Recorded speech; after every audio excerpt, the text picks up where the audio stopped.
Hey guys, Buildzoid here, and welcome to the other channel. Today we're going to be taking a look at a random, movement, player character, traversal mechanics idea I had, which is, I don't like ledge grabs in first-person games. Like, a lot of first-person games have ledge grabs, and I absolutely hate them, and there's a really simple reason for that. It's not consistent. Sometimes your character will grab a ledge, sometimes your character won't grab a ledge. And then when you do grab a ledge, it's basically a passive animation, right? You just get to sit there and watch your character climb up the ledge, and I don't like that.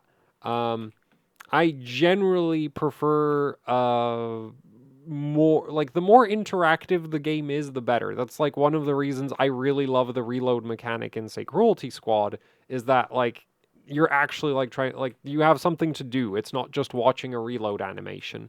So anyway, my idea that I wanted to show you here is physics-based ledge grabs. So as you can see, like right now, I have arms, and we can grab onto a ledge, or really anything. And the thing I like about this is you don't have to have special ledge triggers around the level. Like your character, it's just a physics thing, right? So if there's a ledge, we can grab onto it. Now, obviously, if we stop facing the ledge, we slide down because we're not holding onto it anymore.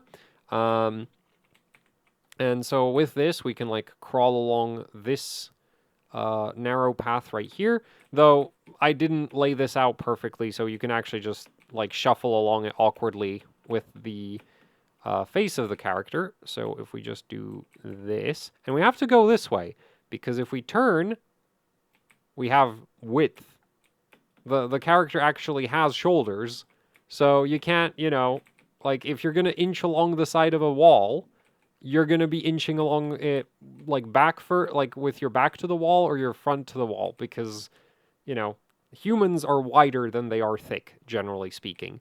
So anyway, we're just gonna ledge grab up here, and this is just another really similar, narrow gap. Can't squeeze through it because of arms, but we can squeeze through it sideways. Now, currently, there's nothing to stop you from turning around, which is not ideal for obvious reasons.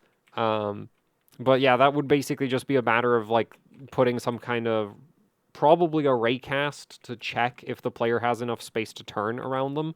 And if there's not enough space for them to turn around, then just blocking out the mouse.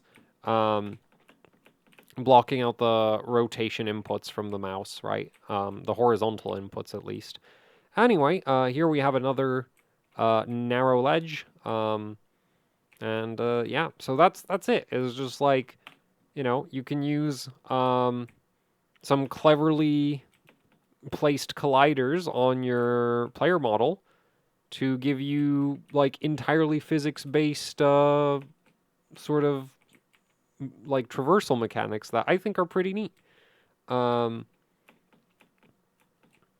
So yeah, and I do want to experiment with this more. I don't know, I might maybe flesh this out into a couple level demo thing someday.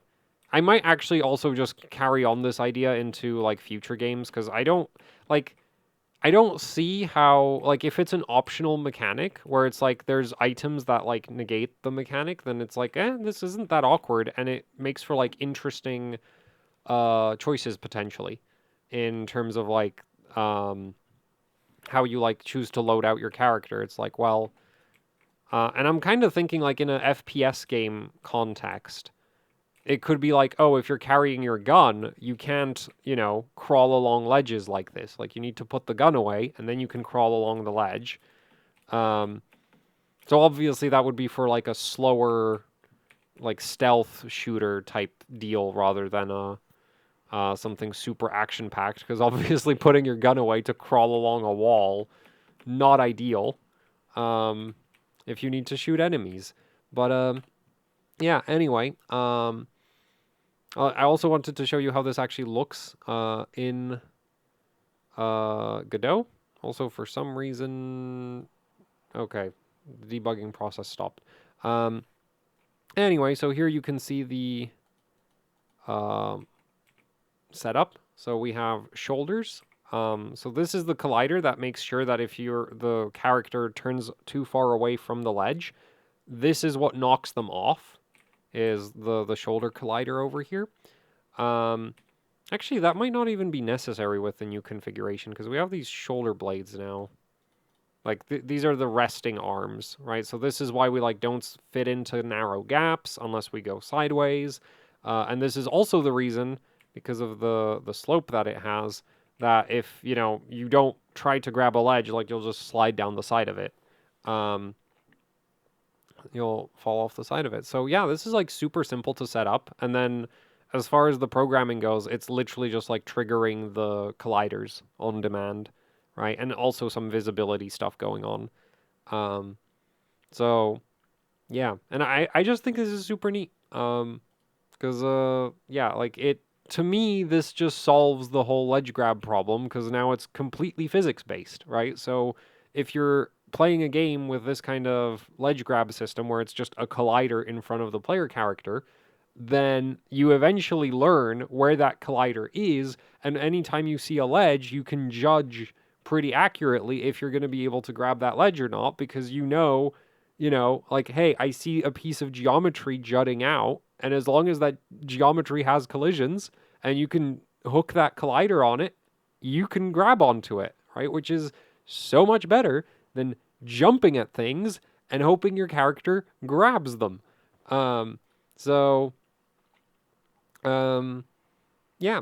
I think this is neat. Hopefully you think this is neat too. And that's it for the video. So thanks for watching, and goodbye.